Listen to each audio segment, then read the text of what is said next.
श्री स्वामी समर्थ. ज्येष्ठ अमावस्या संपली की सुरू होतो तो म्हणजे आषाढ महिना. आषाढ महिना हा आखाड या नावाने सुद्धा ओळखला जातो. आषाढ महिन्याला सुद्धा अनन्यसाधारण असे महत्त्व आहे, कारण या महिन्यामध्येच चातुर्मासाची सुरुवात होत असते. चातुर्मास म्हणजे जे 4 महिने असतात, ज्यामध्ये श्रीहरी विष्णू हे निद्रावस्थेत जातात आणि हे 4 महिने शिवशंकर सृष्टीचा कारभार सांभाळत असतात. तर असा हा चातुर्मास आषाढ महिन्यामध्ये आषाढी एकादशीला सुरू होत असतो. आणि आषाढ महिना जो आहे, तर या महिन्यामध्ये आपण आखाड तळत असतो. हा आखाड आपण कधी तळावा, त्यामध्ये कोणकोणते पदार्थ असावेत, त्याचप्रमाणे आषाढ महिन्यामध्ये लेक जावयाला सुद्धा काही वस्तू ज्या आहेत तर त्या दिल्या जातात. त्याचप्रमाणे लेक जावयाचा मानपान केला जातो. हा कसा करावा अशी संपूर्ण माहिती आपण आजच्या या व्हिडिओमध्ये पाहणार आहोत. व्हिडिओला सुरुवात करण्याअगोदर तुम्ही जर चॅनलवरती नवीन असाल आणि पहिल्यांदाच माझे व्हिडिओ पाहत असाल तर चॅनलला सबस्क्राईब करा. व्हिडिओ माहितीपूर्ण वाटला, व्हिडिओ आवडला तर व्हिडिओला लाईक करा. यंदा आषाढ महिना हा 26 जूनला सुरू झालेला आहे आणि 24 जुलैपर्यंत असणार आहे. म्हणजे ज्येष्ठ अमावस्येच्या दुसऱ्या दिवशी हा आषाढ महिना सुरू होतो आणि हा आषाढ महिना आषाढ अमावस्येला संपत असतो. तर असा हा जो आषाढ महिना असणार आहे, यामध्येच चातुर्मास जो आहे तर तो आषाढी एकादशीपासून म्हणजे 6 जुलैपासून सुरू होणार आहे आणि आषाढी एकादशीपासून कार्तिक एकादशीपर्यंत हा चातुर्मास असणार आहे, ज्याला आपण देवशयनी एकादशीपासून देव उठणी एकादशीपर्यंत हा चातुर्मास असतो असं म्हटलं जातं. देवशयनी म्हणजे काय, तर या दिवशी देव झोपतात, म्हणजेच श्रीहरी विष्णू निद्रावस्थेत जातात आणि देव उठणे एकादशीला देव उठतात. तर असा हा चातुर्मास आषाढ महिन्यामध्ये सुरू होत असतो. सर्वात अगोदर आपण हे पाहूया, ते म्हणजे आषाढ जो महिना आहे तर यामध्ये जो आखाड तळला जातो तर तो कधी तळायचा आहे, कसा तळायचा आहे आणि यामध्ये कोणकोणते पदार्थ असावेत. आषाढ महिन्यालाच आपण आखाड या नावाने ओळखत असतो. चातुर्मासाचे 4 महिने असतात: श्रावण, भाद्रपद, आश्विन आणि कार्तिक. आषाढ महिना जो आहे तर या महिन्यामध्ये रिमझिम पाऊस जो आहे तर तो सतत सुरू असतो. आषाढ महिन्यामध्ये सर्वत्र दमट वातावरण असते, हवेमध्ये गारवा असतो. त्याचप्रमाणे जीवजंतूचा संसर्ग सुद्धा या आषाढ महिन्यामध्ये जास्त प्रमाणामध्ये होत असतो, कारण सर्वत्र किचकिच असते आणि पाऊस जो आहे तर तो सतत सुरू असतो, ज्याला आपण आखाड लागला असं सुद्धा म्हणतो. आणि या अशा वातावरणामध्ये आपल्या शरीराला वंगण मिळावं म्हणून तळलेले पदार्थ खाणे हे अत्यंत फायद्याचे असते. म्हणूनच ही आखाड तळण्याची परंपरा जी आहे तर ती आपण पाळत असतो आणि प्रत्येक आषाढ महिन्यामध्ये आपण प्रत्येक वर्षी आखाड जो आहे तर तो तळत असतो. आता हा आखाड जो आहे तर तो आपण कधी तळावा?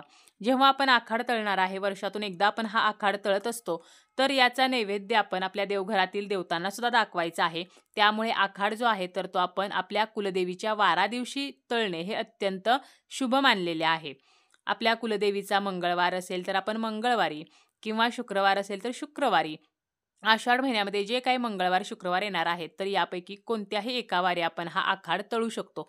परंतु आपल्याला या दिवशी आखाड तळणे शक्य नसेल, तर संपूर्ण आषाढ महिन्यामध्ये कधीही आपण आखाड तळला तरी काहीही हरकत नाही. आपण जे काही पदार्थ बनवणार आहोत, याचा नैवेद्य जो आहे तर तो आपल्या देवघरातील देवतांना दाखवायचा आहे, देवांना याचा भोग लावायचा आहे आणि यानंतर आपण हे पदार्थ जे आहेत तर ते ग्रहण करायचे आहेत. आता यामध्ये कोणकोणते पदार्थ असावेत, तर प्रत्येक भागानुसार, प्रत्येक प्रांतानुसार वेगवेगळे पदार्थ तळले जातात. ज्याप्रमाणे आपण दिवाळीला पदार्थ बनवतो, त्याचप्रमाणे हा आखाड तळला जातो. प्रामुख्याने बऱ्याचशा भागांमध्ये आखाड तळताना कापण्या ज्या आहेत तर त्या बनवल्या जातात. त्याचप्रमाणे शंकरपाळी असेल, शेव, चकली, तर असे जे पदार्थ आहेत तर हे पदार्थ प्रामुख्याने बनवले जातात. आपल्या भागात किंवा आपल्या घराण्याची जी पद्धत आहे, आपल्या घरी जर आषाढ महिन्यामध्ये आखाड तळताना कापण्या बनवत असतील, तर आपल्याला तोच पदार्थ बनवायचा आहे. एकापेक्षा जास्त पदार्थ सुद्धा आपण बनवू शकतो, किंवा एक पदार्थ जरी बनवला तरी सुद्धा चालेल. आणि याचा सर्वप्रथम आपल्याला देवदेवतांना नैवेद्य दाखवायचा आहे. यानंतर आपण हा जो आखाड तळलेला आहे तर तो खायचा आहे. त्याचप्रमाणे आपली जी लेक आहे, म्हणजे आपली जी मुलगी आहे, जिचं लग्न झालेलं आहे आणि जावई आहे, तर यांना लक्ष्मी नारायण स्वरूप मानून त्यांचा सुद्धा या आषाढ महिन्यामध्ये मानपान केला जातो. पहिल्या काळी बघा, पूर्वीच्या काळी आखाडपाटी दिली जायची. आता अलीकडे ह्या ज्या प्रथा आहेत तर त्या या धावपळीच्या जगामध्ये बंद होत आहेत किंवा मागे पडलेल्या आहेत.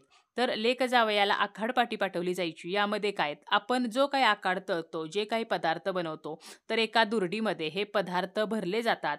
यासोबत त्यांचा मानपान करायचा आहे. म्हणजे काय, आपल्या परिस्थितीनुसार आपल्या लेकीच्या घरी जितक्या महिला आहेत तर त्यांच्यासाठी सुद्धा आपल्याला हा मानपान जो आहे तर तो करायचा असतो. मग आपण तिच्या घरामध्ये जर ती, तिची जाऊ, सासू अशा तिघी जणी असतील तर मग 3 साड्या, त्यासोबत 3 ब्लाउज पीस, 3 नारळ, तर असं ओटीचं साहित्य आपल्याला द्यायचं आहे. आणि जर आपल्याला साड्या देणे शक्य नसेल तर फक्त आपण ब्लाउज पीस आणि त्यावरती नारळ. जर तिच्या घरामध्ये ती एकटी असेल तर तिच्या एकटीपुरतं आपल्याला द्यायचं आहे. जर ती आणि तिची सासू असेल तर 2 नारळ, 2 ब्लाउज पीस असं आपल्याला द्यायचं आहे. यासोबत थोडेसे गहू किंवा तांदूळ एका छोट्याशा पिशवीमध्ये भरून आपण देऊ शकतो. म्हणजे ज्या पद्धतीने आपण ओटी भरतो, फक्त एवढंच की आपण जेव्हा ओटी भरतो तेव्हा जास्त साहित्यांचा वापर करतो आणि आपण जेव्हा आषाढ महिन्यामध्ये लेकीला जी आखाडपाटी पाठवतो, तर त्यामध्ये आपल्याला फक्त ब्लाउज पीस, नारळ आणि त्यासोबत गहू किंवा तांदूळ तर असं द्यायचं आहे. जर तिघी जणी असतील, आपल्या लेकीला जर जाऊसुद्धा असेल तर 3 आपल्याला नारळ, 3 ब्लाउज पीस तर असा मानपान जो आहे तर तो केला जातो. त्याचप्रमाणे त्या घरामध्ये किती पुरुष आहेत तर त्यांना सुद्धा आपण पोशाख करू शकतो. तेवढे आपण ड्रेस घेऊ शकतो किंवा मग तेवढ्या आपण टॉवेल टोप्या ज्या आहेत तर त्या फक्त घेऊ शकतो. आपण आपल्या यथाशक्ती आपल्याला जेवढे जमेल आपल्या परिस्थितीनुसार ज्यांना जास्त हौसेनं करायचं आहे तर ते जे माहेरचे लोक आहेत तर ते साडी वगैरे देऊ शकतात. पूर्ण ड्रेस पुरुषांसाठी देऊ शकतात आणि ज्यांना हे सर्व शक्य नाही तर त्यांनी महिलांसाठी ब्लाउज पीस आणि नारळ आणि पुरुषांसाठी टॉवेल टोपी एवढं जरी दिलं आणि जो आकार तळलेला आहे तर तो एका दुरडीमध्ये भरून एका पांढऱ्या कपड्यामध्ये बांधून आपल्या माहेरच्या एखाद्या व्यक्तीसोबत तो पाठवला जातो आणि त्या ठिकाणी मग सुवासिनी स्त्रियांना बोलावलं जातं आणि त्या दुरडीला हळदी कुंकू वगैरे वाहून मग ती दुरडी जी आहे तर ती सोडली जाते आणि तो आखाड जो आहे तर तो वाटला जातो. त्यामध्ये आपण जे मानपानाचं साहित्य दिलेलं आहे, ओटीचं साहित्य दिलेलं आहे, तर त्या घरातील जे पुरुष आहेत किंवा महिला आहेत तर त्यांना ते आलेल्या सुवासिनी ज्या आहेत तर त्या देत असतात. तर अशा प्रकारे आषाढ महिन्यामध्ये लेक जावयाचा मानपान जो आहे तर तो केला जातो.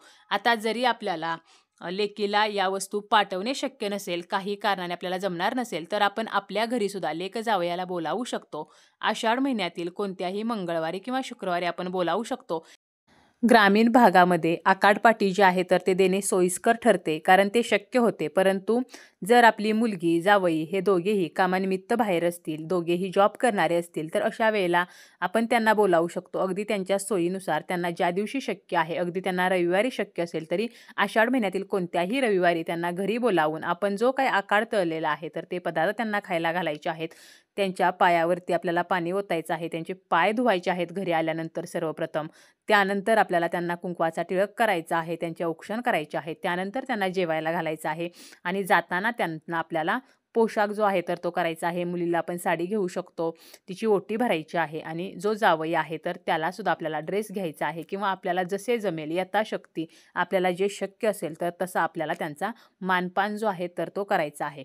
तर अशा प्रकारे आषाढ महिन्यामध्ये लेक जावयाचा आपण मानपान करू शकतो आणि आखाड जो आहे तर तो सुद्धा आवर्जून तळायचा आहे.